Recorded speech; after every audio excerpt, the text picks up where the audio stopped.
One of the important bills recently released is the Aircraft Amendment Bill. Now, this amendment bill has amended the Aircraft Act of 1934, and under this, we have the idea to regulate the manufacture, use, operation, sale, import, and export of aircraft, and the licensing of even the aerodromes. So, what has come up as a highlight is three of the bodies which were under the Ministry of Civil Aviation are now considered as statutory bodies, and all of these three bodies would have Director General appointed by the center. So these three bodies are Director General of Civil Aviation, then you have Bureau of Civil Aviation Security and Aviation Accident Investigation Bureau.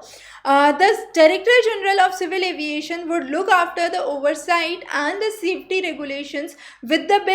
The aircraft security would focus on security of the air aviation, and then you have accident investigation would focus on issues related to aircraft accidents and incidents. Now the name itself reveal what these bodies would be doing, but under this act center has certain number of powers. First of all, registration of aircraft, regulating the air transport services, prohibiting flights in certain areas would all fall under the rights of central government. Also, the bill adds to the regulation of air navigation services.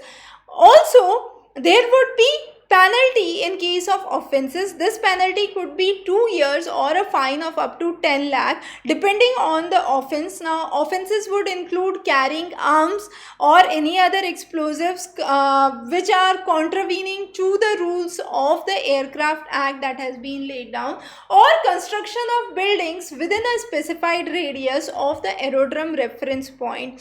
Now, all these developments would bring in line a kind of streamlined development for development of aerodromes and aviation industry. So that was some of the key highlights and the changes under the Aircraft Amendment Bill 2020. And as we said, this is an amendment to the existing Aircraft Bill 1934 and therefore has been important. It has been passed both in Lok Sabha and Rajya Sabha.